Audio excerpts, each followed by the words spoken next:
Twelfth class में हम लोग जो चैप्टर पढ़ रहे हैं वो है वेक्टर। और वेक्टर में जो हमारा टॉपिक चल रहा था ये प्रोडक्ट ऑफ वेक्टर्स था। प्रोडक्ट ऑफ वेक्टर्स में हम बहुत सारे क्वेश्चन सॉल्व कर रहे थे। इसी कड़ी में आज का जो हमारा क्वेश्चन है, if vector A plus vector B plus vector C is equal to 0, if vector a plus vector b plus vector c is equal to 0 and mod of vector a is equal to 3, mod of vector b is equal to 5 and mod of vector c is equal to 7, then find the angle between vector a and vector b। हमें क्या दिया हुआ है? हमें तीन सदिशों के बारे में बताया गया है, सदिश a, सदिश b और सदिश c। इन तीनों सदिशों का योग 0 बताया है। साथ ही में सदिश ए का परिमाण 3 है, सदिश बी का परिमाण 5 है और सदिश सी का परिमाण 7 है। और हमसे पूछा गया है सदिश ए और बी के बीच का कोण। देने के लिए हमें 3 वेक्टर्स दिए हुए हैं ए, बी और सी, लेकिन पूछने के लिए हमसे वेक्टर ए और वेक्टर बी के बीच के एंगल के बारे में पूछा जा रहा है। चलिए देखते हैं। सबसे पहले चूंकि हमसे वेक्टर ए और वेक्टर बी के बीच का एंगल पूछा गया है, तो सॉल्यूशन में let the angle between vector A and vector B is theta. माना सदिश ए और सदिश बी के बीच का कोण थीटा है। हमने ए और बी के बीच का एंगल थीटा मान लिया। अब जो गिवन कंडीशंस जो हमारे क्वेश्चंस में हैं उसमें सबसे मेन जो है vector A plus vector B plus vector C is equal to 0 ये है। मॉड वेक्टर ए का है, मॉड वेक्टर बी का है और मॉड वेक्टर सी का, ये हमें पता है। अब इसी के हेल्प से हमको ए और बी के बीच का एंगल निकालना है। दो वेक्टर्स के बीच का एंगल निकालने के लिए जो हम लोग फॉर्मूला यूज करते हैं वो फॉर्मूला उनके डॉट प्रोडक्ट से ही आता है। दो सदिशों का, दो वेक्टर्स का जब हम डॉट प्रोडक्ट निकालते हैं तब उसमें कॉस थीटा का यूज होता है और वहीं से हम उन दोनों वेक्टर्स के बीच का एंगल फाइंड करते हैं। तो कुछ वैसा ही सीन सिनारियो हमको यहाँ पर अपने गिवन कंडीशन से भी क्रिएट करना पड़ेगा। चलिए देखते हैं कैसे क्रिएट करते हैं। हमारे पास सबसे पहले दिया हुआ है vector A plus vector B plus vector C is equal to 0। अब यहाँ पर ध्यान से समझिए, जब भी इस टाइप का कोई क्वेश्चन पूछा जाए तो उसमें आप इस बात का ध्यान जरूर रखें कि आपको एंगल किसके किसके बीच का चाहिए। आपको एंगल चाहिए ए और बी के बीच का। अगर आपको एंगल ए और बी के बीच का चाहिए तो ए और बी को आप इधर ही रखें, सी को उधर भेज दें। अगर क्वेश्चन में आपके पास पूछा जाता कि आप बी और सी के बीच का एंगल निकालिए, तो बी और सी को आप यहीं रखते, ए को इधर भेज देते। अगर आपसे पूछा जाता कि आप ए और सी के बीच का एंगल निकालें, तो ए और सी को आप इधर ही रखते, बी को आप इधर भेज देते। जिसके बीच में हमें एंगल फाइंड करना है, जिसके बीच का एंगल हमें निकालना है, उसे हम इधर ही रखेंगे, बाकी को हम इधर पक्षांतर कर देते हैं। तो हमारे पास आ गया vector A plus vector B is equal to minus vector C. अब हम क्या कर रहे हैं, दोनों साइड में हम स्क्वायर कर देते हैं। स्क्वायरिंग बोथ साइड्स, दोनों पक्षों में वर्ग करने पर, दोनों साइड में अगर हम स्क्वायर कर दें तो यहाँ पर vector A plus vector B का whole square is equal to minus vector C का होल स्क्वायर होगा। नॉर्मल ए प्लस बी के होल स्क्वायर की जगह ए प्लस बी के होल स्क्वायर की तरह जब हम इसे एक्सपेंड करेंगे तो यहाँ से हमारे पास आएगा वेक्टर ए का whole square plus vector B का whole square plus 2 vector A vector B, और इधर माइनस जो है वो स्क्वायर के कारण प्लस बन जाएगा, तो ये बन जाएगा हमारा वेक्टर सी का स्क्वायर। आपको ये चीज अच्छे से पता है कि किसी भी वेक्टर का स्क्वायर उसके मॉडुलस के स्क्वायर के बराबर होता है।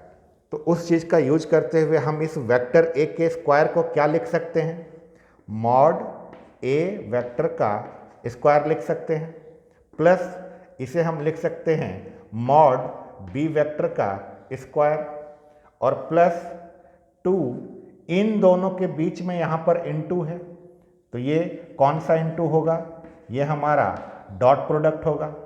और इधर में वेक्टर सी का स्क्वायर को हम मॉड सी वेक्टर का स्क्वायर लिख सकते हैं। इसमें से इसे और इसे हम उधर शिफ्ट कर देते हैं, तब हमारे पास यहाँ पर बच जाएगा 2 times vector A dot vector B is equal to mod of C vector का square minus mod of A vector का square minus mod of B vector का स्क्वायर। इस 2 को भी हम इधर भेज देते हैं, तो यहाँ पर हमारे पास आ जाएगा A vector dot B vector is equal to mod of C vector का स्क्वायर माइनस मॉड में ए वेक्टर का स्क्वायर माइनस मॉड में बी वेक्टर का स्क्वायर और इसके होल अपॉन में 2। इसके बाद हम क्या करते हैं, ए डॉट बी का हम यहां पर फॉर्मूला यूज कर लेते हैं। ए डॉट बी का formula mod vector A into mod vector B cos theta. A और बी के बीच का एंगल हमने अगर थीटा माना था, तो A vector dot B vector जो होगा mod A into mod B cos theta होगा, और इज इक्वल टू के बाद हमारे पास क्या है, इज इक्वल टू के बाद हमारे पास है मॉड वेक्टर सी का whole square minus mod vector A का whole square minus mod vector B का होल स्क्वायर और अपॉन में 2 है। यहां से मॉड ए और मॉड बी को ध्यान से देखिए, ये दोनों कॉस थीटा के साथ मल्टीप्लाई में है, ये उधर जाएगा तो ये डिवाइड हो जाएगा, तो यहां पर हमारे पास बचेगा cos theta is equal to, यहां पर हमारे पास है मॉड वेक्टर सी का square minus mod vector A का square minus mod vector B का स्क्वायर होल अपॉन में, ये 2 तो पहले से ही था, और ये मॉड वेक्टर ए और मॉड वेक्टर बी यहां पर आ गए। अब अपने क्वेश्चन को ध्यान से देखिए, मॉड ए की वैल्यू पता है, मॉड बी की वैल्यू भी पता है और मॉड सी की वैल्यू भी पता है। इन सारी वैल्यूज को हम यहां पर पुट कर देते हैं। Cos theta is equal to mod C का स्क्वायर, तो मॉड सी जो है हमारा 7 है, ये हो गया हमारा 7 का स्क्वायर माइनस मॉड ए जो होगा 3 का स्क्वायर माइनस मॉड बी जो है 5 का स्क्वायर है अपॉन 2 टाइम्स मॉड ए जो है ये हमारा 3 और मॉड बी जो है ये हमारा 5 है। Cos theta is equal to 7 का होल स्क्वायर हो गया 49 माइनस 9 माइनस 25 अपॉन ये हमारा 30 हो गया। 49 में से 9 सब्ट्रैक्ट किए 40 में से 25 सब्ट्रैक्ट किए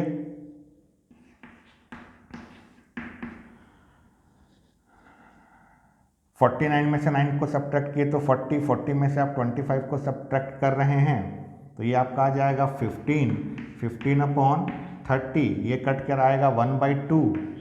cos theta is equal to 1/2। अब सोचिए कॉस के टेबल में 1/2 कितने डिग्री पर होता है, कॉस के टेबल में 1/2 जो है आपका 60 डिग्री पर आएगा, और 60 डिग्री को पाई के फॉर्म में हम लोग π/3 लिखते हैं। तो यहाँ से cos theta is equal to cos π/3, तो यहाँ से थीटा इज इक्वल टू π/3 आ गया। ये थीटा हमने क्या माना था, थीटा हमने ए और बी के बीच का एंगल माना था, तो ए और बी के बीच का एंगल π/3 है। तो यहाँ पर एक छोटा सा लैंग्वेज लिख सकते हैं, hence the angle between vector A and vector B is π/3। अतः सदिश ए और सदिश बी के बीच का कोण π/3 है। इस टाइप के क्वेश्चन में आप ध्यान इस बात का हमेशा रखिएगा कि आपको जिन दोनों वेक्टर्स के बीच का एंगल फाइंड आउट करने बोला है, यहाँ पर उन्हीं दोनों को रखना है, बाकी को आप इधर शिफ्ट कर दीजिए। और वेक्टर में तो आप ये प्रॉपर्टी को हमेशा याद रखिएगा कि किसी भी वेक्टर का स्क्वायर उसके मॉड के स्क्वायर के इक्वल होता है। ठीक है, ऐसे ही बढ़ते हैं आप अपने अगले क्वेश्चन की तरफ।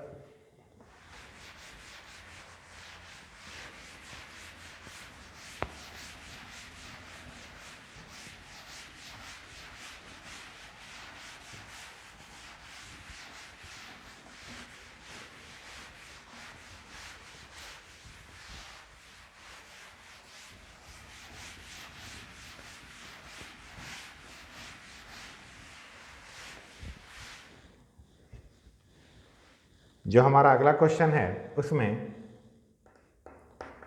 If mod of vector A is equal to A and mod of vector B is equal to B, then prove that if mod of vector A is equal to A and mod of vector B is equal to B, then prove that हमें क्या proof करने बोला है, vector A upon A square minus vector B upon B square का whole square is equal to mod is equal to vector A minus vector B upon A B का whole square.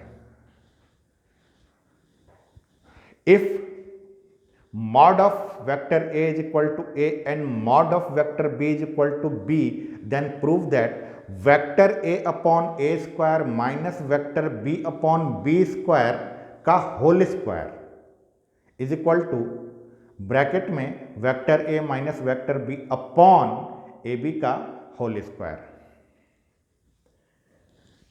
यह हमें proof करने बोला गया है। Solution में हमारे पास जो इसमें गिवन इंफॉर्मेशन है बस इतनी है कि हमें वेक्टर ए का मॉड पता है। वेक्टर ए का मॉड जो है अपने आप में ए है और वेक्टर बी का मॉड जो है अपने आप में बी है। बस यही दो चीज़ें हमें पता है। जो हमें प्रूफ करना है उसका LHS ले लेते हैं। LHS हम ले रहे हैं तो ये हमारे पास आ रहा है vector A upon A square minus vector B upon B square का whole square. Normal A minus B के होल स्क्वायर के फॉर्मूले से हम इसे एक्सपेंड करते हैं। यह हमारे पास हो जाएगा vector A upon A square का whole square plus vector B upon B square का whole square minus 2 times vector A upon A square into vector B upon B square. A minus B के whole square में हमने इसको expand कर दिया। ये हमारा LHS जो है एज इट इज चलता रहेगा। Vector A upon A square minus vector B upon B square का होल स्क्वायर। ये हमारा एज इट इज चलता रहेगा। हमें जो भी सॉल्व करना है अब इस वाले हिस्से को करना है। ध्यान से देखिए कि ये स्क्वायर जो है न्यूमरेटर और डिनोमिनेटर दोनों पर लगेगा। ये वर्ग जो है अंश और हर दोनों पर लगेगा।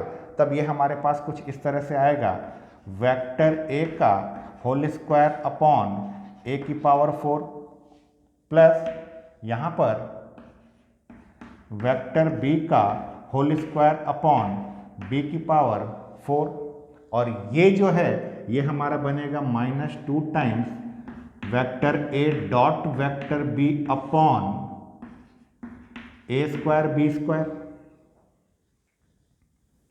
इसके बाद ये वाला हिस्सा हमारा ऐसे ही चल रहा है, vector A upon A square minus vector B upon B square का whole square is equal to किसी भी वेक्टर का स्क्वायर उसके मॉड के स्क्वायर के इक्वल होता है। इसी कॉन्सेप्ट के यूज करते हुए हम यहाँ पर इसे लिख सकते हैं मॉड ऑफ वेक्टर ए का होल स्क्वायर अपॉन में ये ए की पावर 4 हमारा वैसे ही रहेगा, प्लस इसे हम लिख सकते हैं मॉड वेक्टर बी का होल स्क्वायर अपॉन बी की पावर 4 माइनस 2 टाइम्स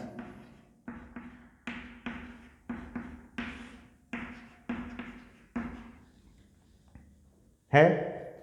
क्वेश्चन को ध्यान से देखिए, मॉड वेक्टर ए का वैल्यू जो था वो ए है। मॉड ऑफ वेक्टर ए का वैल्यू अगर ए है तो इसका स्क्वायर जो होगा ये हमारा बन जाएगा ए स्क्वायर अपॉन ये हमारा ए की पावर 4 वैसे ही, प्लस मॉड वेक्टर बी की वैल्यू हमारे पास बी है तो ये बन जाएगा हमारा बी स्क्वायर अपॉन बी की पावर 4 माइनस का 2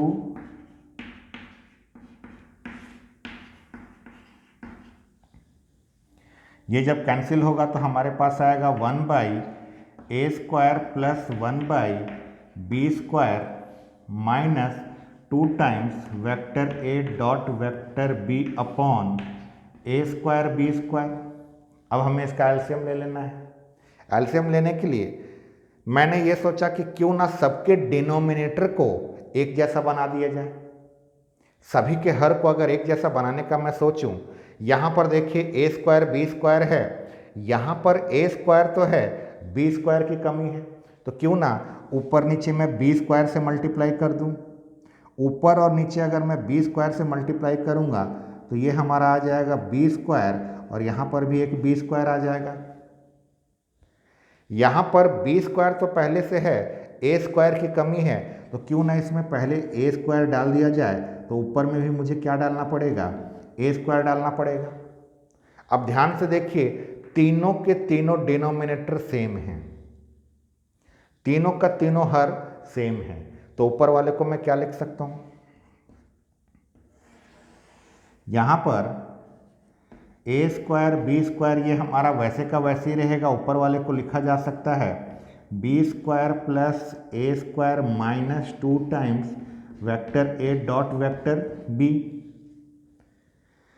यहां पर देखिए बी स्क्वायर लिखा है, हमने ये जो बी स्क्वायर देखा, ये बी स्क्वायर को हम क्या लिख सकते हैं, मॉड बी का स्क्वायर लिखा जा सकता है। बी आखिर किसकी वैल्यू है, बी वैल्यू है मॉड बी का, तो इसे हम मॉड बी का स्क्वायर बोल सकते हैं।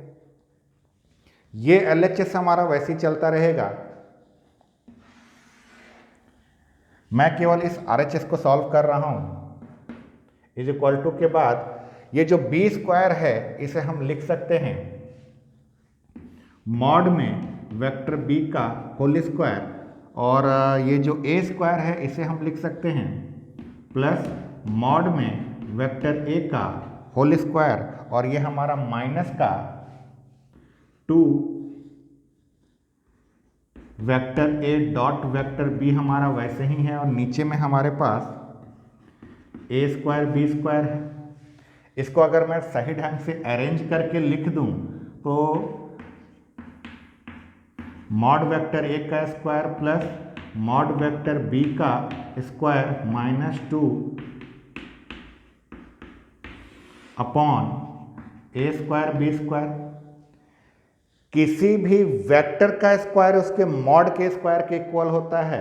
यहाँ पर ये मॉड का स्क्वायर जो है ये हमारा इस वेक्टर का स्क्वायर में बदला जा सकता है, तो इसे हम वापस वेक्टर ए का होल स्क्वायर बोल सकते हैं। यहाँ मॉड का स्क्वायर था, मॉड के स्क्वायर को हमने वेक्टर के स्क्वायर में चेंज किया, प्लस मॉड बी स्क्वायर को हम वेक्टर बी का होल स्क्वायर लिख सकते हैं, minus 2 times vector A dot vector B upon A square B square.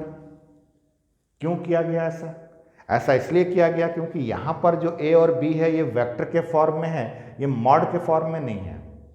अब ध्यान से देखिए, वेक्टर ए का स्क्वायर प्लस वेक्टर बी का square minus 2 times vector A dot B, ये जो है कहीं vector A minus vector B का होल स्क्वायर तो नहीं होगा।